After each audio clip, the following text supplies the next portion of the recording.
Welcome to my very first episode Santai Kopi with Snow from SnowMakerTV. In this video, we'll be sharing some useful tips, preparation, advice if you're planning your upcoming climb to Mount Kinabalu. From what to pack, how to train, to what we wish we were knew earlier.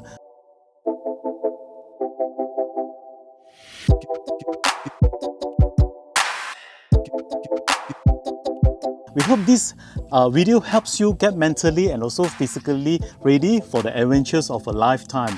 This video is not just about me. I've invited a very special guest and her name is Flora. Yay! Hello, boleh bakalakaw. Let me introduce her to you. She's original from Sabah, and guess what? She has climbed Mount Kinabalu not one time, not 3 times, but 5 times. Nice. She'll be sharing her experience, tips, and what to expect from someone who really knows the mountain inside out. So basically in this video, I'll be sharing 5 important key points, and Flora will be sharing her 5 personal tips too. Together, there's a total of 10 useful advice and preparation tips that we truly hope we will help you get ready before your climb up to Mount Kinabalu. Whether it's your first time or you are going again, this real experience might just make your journey smoother and more meaningful.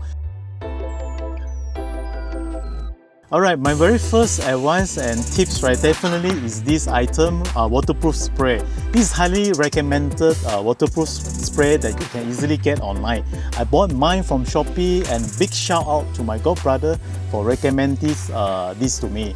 And of course, I mainly use it for my hat and also hiking shoes. Oh, I never used that before, but I might going to try it for my coming 6.0 Mount KK. For the hat, if it's just light rain or drizzle, a normal round cowboy style hat spray with this can keep you dry and pretty well. Simple, affordable, and super useful for outdoor adventures. This is my first time with Santai Kopi. Yeah. So I got few tips. Those who really wants to climb Mount Kinabalu next time. Though I already climbed few times. For those newcomer, so just follow these tips. It's very useful for you all. Yeah. So keep your own pace. Okay, you don't chase the person. Okay, you will get tired very fast, quickly, and start slow. When you do climbing, take a small consistent steps. Don't rush, okay? But try to take a short breaks when you during the climbing and catch your own breath, okay? And sip some water if you really need it, but don't drink too much. But I would like to ask you, how's the pace like? Maybe you want to share with the viewers, right? Is it big steps or small steps? Maybe you can share with us too.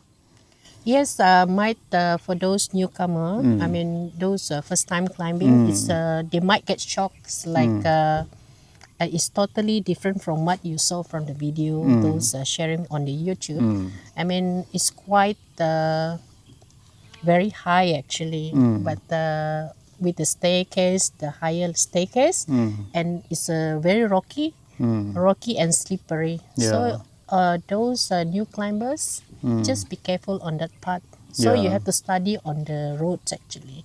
You need that. So you try to watch anyone videos before really wants to go to Mount Kinabalu. My next tips and advice definitely is the raincoat. This army style raincoat I definitely recommend to you guys. Why I like it so much? Simple, it covers the whole body, and super easy to wear and remove, especially when the rain suddenly stops. Best part is also covers your backpack. Okay, it's true, Mr. Snow, but for me it's try to get as light you can. Yes. Okay, but from my experience recently, I forgot to bring my raincoat. But the most important you must have, because once you get rain, you will easily get tired. Definitely. Yes, okay, and especially on the glove as well. You have to wear a proper glove. Once you get wet, I can assure you cannot climb to the peak. As you guys heard, Flora didn't bring her raincoat, and what happened, you see. So of course, from my side, I also highly advise try not to get those raincoat too thick, because before Lapan Rata your body already warm up. So what I did, I didn't wear my rain jacket, this windbreaker jacket. I only wear this army style raincoat. It was sufficient enough for you guys already. Beside that, you can buy any shops. You can buy that cheap raincoat. Will do already. Yes, It's I not totally agree necessary. with you. It depends with the individual. Yeah. Okay. All right. As you can see, I'm carrying a 15-liter backpack, and this raincoat can cover it fully. No need for a separate rain cover, just for the back. And another plus point is easy to pack and unpack. Comes with a small little pouch that looks like this, so you can just keep it in your bag without taking up much space. Practical, efficient, and also perfect for hikes like Mount Kinabalu. And of course, this raincoat, right, is mainly for emergency use, especially if there's a heavy downpour. I don't recommend wearing it if there's no rain, because trust me, you will feel super sweaty and hot inside your body. It's not breathable, so only use it when you really need it. Better to keep it packed and ready just in case the weather turns. Just want to add it in something, Mr. Snow, that when you're reaching 3,000 feet, Oh, though it doesn't rain, but yeah, very cold, you know, you need to cover yourself. yeah, If you can definitely. get a very light, like a jacket or whatever, like a raincoat, Yeah. then it's good to warm your body. So we are looking at 10 degrees Celsius before Yes, the Lapan slightly, Rata. yes. Yeah. It's really cold, I can sure that. During the climbing, Yeah. you must listen to your body, okay, Mr. Snow? If you are breathing too fast or your legs get feel heavy, try to slow down, Yeah, okay? slow Not to down, do slow like a down. sprint. This because you must remember this is a long journey Yeah. towards to the peak. But before that, we need to go to Panalaban. It Correct. takes about 6 kilometers 6 before that. kilometer. Yeah, don't do sprint. Yeah. Okay. And I noticed that from the checkpoint, right? Yes. The Timbohan checkpoint to Lapan Rata, as you mentioned, is 6 km, right? So I noticed that because it's my first time hiking to Mount Kinabalu, which is the Pondok, right? Yes, Total we Pondok. have how many Pondok? 6 6 Pondok. Pondok, right? And I Before the noticed that Panalaban. between 0.5 to 1 km, you will see Pondok. So I believe that why they design and build in such a way to indication, is an indication for the climbers to rest between these 0.5 to 1 kms. So I think you're right, listen to your bodies. If you really can't tell, then Bondok is an indication for you guys. But not to rest too long. But Yes. slightly 2 or 3 minutes like that, you must move on But to the next Pondok. why don't rest too long? I mean, when you reach one of the You Pondok. will easily get tired and you won't get to the next Pondok. And I think also because of the body cool down, right? Yes. Then and it's cold. Yeah, So it will yeah. affect onto your body as well. Yeah. My next tips and advice, right, definitely is the AMS, altitude mountain sickness. I really felt it, especially the last 500 meters before reaching Lapan Rata, and again from Lapan Rata to the peak. Once you are above 3,000 meters, right, most people will experience some symptoms. For me, it hit quite hard. I had to stop it. I have to stop and sit down twice because it was my first time encountering AMS. I started feeling dizzy, a bit nauseous, and just not right. To help myself, I used mint type essential oil, kept eating snacks to avoid low blood pressure, and reminded myself, don't force it. Then I realized maybe I was hiking too fast. So every few steps, right, my heart was like pounding like a bullet train. Yeah, there's a few tips actually, but those might be you have some experience on that, right? But my advice, you can have a tablet actually from your Tablet, huh? pharmacist. Yes, it's a Yeah. MMS tablet. You can give any of the pharmacies.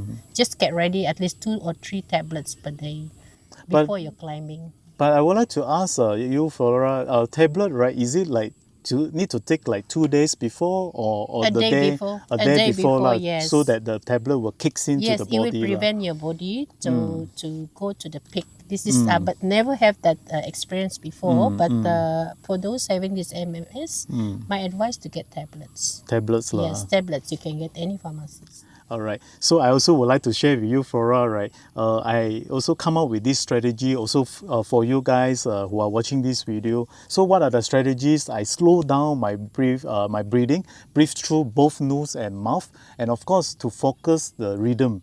And at the end of the day, the mental game is the most important and the most crucial part. Stay calm, stay positive, and your body will follow the altitude. Yes, you don't force yourself. Yeah. Don't force towards you want to show off or whatever. Yeah. Follow your pace. Yes. Okay. That's the keyword. Follow your pace. Yes, follow your pace. Let's share something about the weather. It's very unpredictable. Yes. Okay. It's this time it's pour heavily just before I'm reaching Panalaban. Yeah. So this, I agree with you, really unpredictable because don't just depending on the weather forecast, because even though mentioned is clear sky, but actual fact is not. And of course, about weather, right, when you reach Laban Rata, we ourselves, right, we didn't shower there because the tap water is super cold. So what I would like to advise, right, bring a wet tissue. Wet tissue, we didn't shower, but we clean ourselves with wet tissue, which is good enough for us. Yeah. If you want to brush your teeth, also still can. If you really can do if it. You're not afraid of, then it's not advisable. Yeah. Okay. If you're not afraid of falling some teeth lah. Yeah. Now for my part is my fourth tips and advice, which is a smart watch. All right, this sport watch, right, that can track your heart rate is something that I really recommend, especially if you are training for something like Mount Kinabalu, right? I personally use this Garmin Fenix 6, which is I'm wearing right now, and it's super helpful to monitor my performance before the climb. Of course, one of the key features I look at it is the accurate load. I try to maintain it around 350 to 500 just to stay nice and fit without overtraining myself. And of course, what I love about this watch, right, the watch tells me the live heart rate, the heart rate zones. So I know when I can push harder into zone 4 and zone 5. So when I need to slow down and recover in zone 3, these little gadgets, right, really helps me train smarter and not just harder. Follow your pace. Yes, follow your pace. If you don't mind to tell me basically how much is the price, right? Oh, there's a full range of the watch. Of course, Garmin is not the only watch for sport watch lah, for hiking, running, swimming, and cycling, and so on. So you really look into the specification and also the brands names lah. There's so many brands outside the market, and of course, this video we're definitely not going to touch on this topic because if you really touch on this topic, it will be a very long video to like to share with you guys. But you guys who are watching this video, if you guys would like to us to share more about this sport watch, please leave your comment in the section below. Yeah, I will get one soon. My advice, Mr. Snow, but as long you do exercise, at least 3 months ahead before going for Mount Kinabalu. That's my advice. Or you try to do light exercise at home. Must be a daily, regular exercise. That it will helps you to strengthen your your energy. Okay, and you can you can climb Mount KK. I totally agree with you, Flora. Training is a must, but of course, before I climb Mount Kinabalu, right, some friends did told me that it's easy. So frankly speaking, I wouldn't tell my other friends that it's easy, and of course, I will still advise them to train before go for this Mount Kinabalu hike. But for me, though I already climbed a few times, but I can tell you it's very hard for me. Yeah, you need to be trained. Definitely, you need to train yourself at least 3 months ahead. That's my advice. Definitely. Okay, the most important is safety first. Safety, yeah. Yes, when you're going to Mount Kinabalu, Yeah, because when it rains, yeah. slow your pace. Slow your pace. Focus on your footing, especially rocks can get slippery. It's Yes. very slippery. Don't worry, the summit can wait for Yeah, you. yeah, Reaching safely is what matters most. yeah. I Okay. agree with you that the pace, slow down the pace, especially rain. Because Mount Kinabalu, the tracks, right, a lot of rocks on the ground. Not like other hiking trails, the roads is rocks and steps. So two I experienced, especially when at Sayat, right, checkpoint Shaya going up to the peak, and if you guys able to reach to the peak and coming down, there's two portion when coming down. You definitely have to go down with the ropes, but when going down, your back facing front, meaning you're going down like this, going down backward like this. Try not to go body in front facing downwards, because it's so much harder for you to go down. So your back facing down and going down backwards like this is so much easier with your steps, stepping on the rocks going down. This is the first portion, and of course the second portion, uh, of course going up to the peak and going down. For my case, my leg actually kind of wobbly. Then what I would like to advise you guys, steps, most of the steps come with a handle at the side. Hold the steps, and I don't advise to use hiking stick, because some steps are very narrow and your hiking stick may miss the part that you want to lay the hiking stick on the steps. So highly advise hold the handle and go down slowly when going down back to Lapang Rata or going back to the Timbohan checkpoint. And for your viewers, actually going up is very easy. When Yeah, going down is the worst part actually. yeah, And you will get pain every part of your body. yeah. So Most just be careful, it's very dangerous to correct. going down. Most importantly, safety first, Yes, like it's what you safety mentioned first, just now. yes, that's Yeah. the most important. Last but not least, which is my fifth sharing tips and advice, which is main training focus. This is my main training focus before the Mount Kinabalu. I follow a consistent alternate day routine, 1 day training and 1 day rest. I mainly focus on the building leg strength and upper body muscle. Both are super important for the hike. One key exercise I do is the lunges with free weights. Of course, add some weights will able to give you more strength, core muscles to improve alternate days before your hike. I started with 5 kg, and once I got stronger, I added more, up to 15 kg. This exercise really targets the calves and also helps to strengthen the ankles. If you don't stay in an apartment with stairs, no worries. Just use 2 steps at home. It's high enough to go up and down. And trust me, your heart rate will shoot to zone 5 in no time. The most important, exercise. Yes, Every day must exercise. exercise, at least you do jogging. Yes, you're right, Flora. Basically, right, most of the pools will comes with a strap or string. Like this one from Decathlon, it comes with the ropes. So what you need to do is, this one is facing in front. All right, facing in front. You put your hand inside to your wrist and you hold it like this. This is what I normally do when I'm going down here. You know, just in case if I really slip, at least the pool is not flying off just like that. Of course, different brand, different pool will come with different measurements. I will be using Decathlon pool as guidance and reference for you guys. So currently I set into 105 centimeter, which is 41 inches. And it's just nice for me to hike to the mountain, especially on the flat ground. So as you can see, I'm a height at 170 centimeter. My height 170 centimeters. As you can see, my hand and my shoulder to the elbow to the wrist is 90 degree. So I will hike at 90 degrees on the flat ground. But I will use this length even though I'm going down or going up here. If the hill is not that steep or going down is not that steep, I will still remain using this After this, I'll be showing you guys when going down what length I will be using when going down. Alright, I'm actually at Broga Hill at the campsite, Yaka campsite at Broga. As you can see the slope, I managed to find a pretty steep slope at this Yaka campsite. So going down here, right, choose the length, the longest length. You can choose either 120 centimeters or 115 centimeters.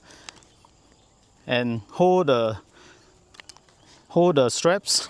Alright, as you can see the difference, the length of the difference between the long and the short pole. And both hiking stick, I choose the longest one. And when you're going down here, always remember both tip of the hiking stick don't put in front. Always remember put left and right.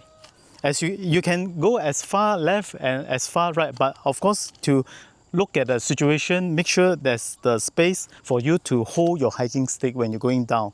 So I would like to demonstrate. So when you're going down, right, as you can see, when the hiking stick is long, if I stand at the flat ground, my shoulder to my elbow to my wrist, right, is lesser than 90 degrees, right? So hiking stick always put in front. And just to demonstrate, before I go down, as you can see, I'm using my upper body easily, maybe 40 to 50% of my body strength before I go down to prevent more pressure or more injuries on the knee. Before, I would like to demonstrate when going down, right, and holding at the tip of the hiking stick. So I will normally hold like this and left and right.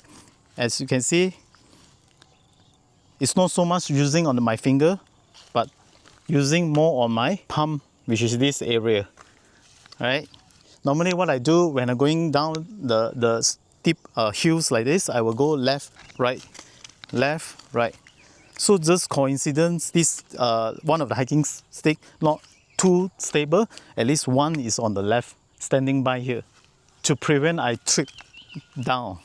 And of course, Mount Kinabalu, and I believe most of the hiking trip, right, not only Mount Kinabalu, definitely have a big steps that looks like this. So what you can do, both hiking stick, left and right, using your upper body and going down slowly like this, using your upper body strength to support your leg when you're going down like this. All right. So as for now, going up the hill, adjust your hiking stick to the shortest length. Normally, I will choose the shortest length when going up, which is 105 centimeters, which is 41 inches. As you can see, it's no longer 90 degrees, but it's more than that. So normally what I do is like steep as these big steps. Normally, I will not use the strap or the ropes. The reason why, because I will hold as short as possible to maintain 90 degrees shoulder, elbow, and to my wrist. All right, left, right. Always remember, do not put your hiking stick in front. So afraid that you may kick the hiking stick or you may trip from the hiking stick when you're going down or going up. Always remember, safety first, left and right. So for the steep climb like this, Mount Kinabalu, I believe most of you guys have been watching numbers of videos from YouTube and a lot of rocks and big steep climb that looks like this. I wouldn't want to hold here, even though the handle is over here. Normally what I do, I will hold as short as possible to maintain 90 degrees, and I go up using my upper body, go up like this, as you can see. All right, I would like to demonstrate one more time. And of course, don't depend on your upper body entirely. You still need your leg muscle to go up. All right, go up. All right. And normally when I climbing up the hills, right, I will put one hiking stick left and one hiking stick right, which looks like this. All right, of course, depends on the conditions and depends on the situations. Find the steps, find the area that able to put your hiking stick with, to able to provide you stability when you're going up, and of course for going down too. And as for Mount Kinabalu, I believe you guys also know that Mount Kinabalu is full of rocks and steps too. So for steps like this, just to demonstrate for you guys to see, going down also, I will start with left, right, using my upper body strength to go down.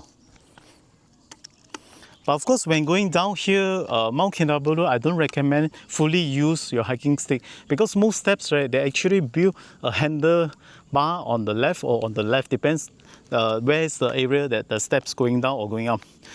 And most of the steps, right, at Mount Kinabalu, they are pretty narrow, right? Just to show you guys, pretty narrow as this part. As you can see, the lines here, as narrow as this part. It's not like big steps like that. If you expect that the step will be looks like it, but actual fact it's not as narrow as small like this. So when going down or going up, I wouldn't want to use the hiking stick unless the steps, right, are pretty wide and it's not narrow as I just show you on the video. So what happened is my first time to Mount Kinabalu, I having trouble to put my hiking stick at the narrow steps. So at the end of the day, I will put my hiking stick to the side and I will just hold the handle going down like this, right? And for training, this is one of the example I would like to share with you guys because this training is really works for me for my preparation before the Mount Kinabalu hike. So what you all can do with both hiking stick holding like this at the handlebar, can start doing lunges, right? That looks like this. Two hiking stick left and right, hike lunges. All right. And make sure the knee is almost touching to the ground to create more force and training on this core muscle on your legs and on your thighs, right? It definitely helps because it helps me when going up the Mount Kinabalu, right? For another type of exercise, I call it lunges with hiking stick and turn your waistline. So always remember this exercise, right, to lock your core, which is your abs. It's not like that, but it's lock it to strengthen your core, to create firm and stability on your body, which is like this. All right. So before you start, two hiking stick left and right, side by side, lunges again. All right. Remember, lock your core and go down and turn. All right, lunges, lock your core, go down and turn. Go down and turn. These extra motions is to strengthen your core when you're doing your training before your hike to Mount Kinabalu. So as you can see, I'm losing my breath now. These two simple exercises, just a short time, able to climb my heart rate to 110 to 130. Then of course the third one is more intense. If you're able to create better stamina and breathing, you can put the hiking stick at the back of your shoulder here. Then again, lunges, go down, can do the turning, go down, do the turning. This is totally no support on the hiking stick. Previous just now I show you guys with the two hiking stick support, but this time entirely no support, right? Of course, with more stability for your training, right? Putting hiking stick on the back is to create a stability. But if you want more intense exercise before your real hiking moment, you can do lunges like that. Jump, jump. Remember to lock your core and breathe. Remember to breathe using your mouth. Right? So basically all this field training that I just shared with you, right? This is one of the two examples that you guys can do it at home. You don't need to do like anywhere else, like in the clubs or things like that. So another method you guys can train for the Mount Kinabalu hike. What I did is at home, I have a steps that looks like this. Of course, the higher the better. So what I do, I will one leg up and until the middle of my bottom of my foot. So I will jump and go down. But of course, when you're going down, make sure be careful because there's two steps before going down. So what I do is I put in the middle of my leg and I bend my ankle. So I create jumping movement to create strength on my these leg muscles.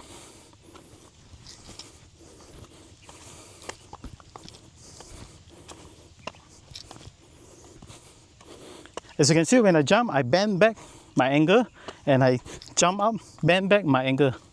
But of course, I don't recommend you to use slipper, but make sure you can use either hiking shoe or your sports shoe to get used to it.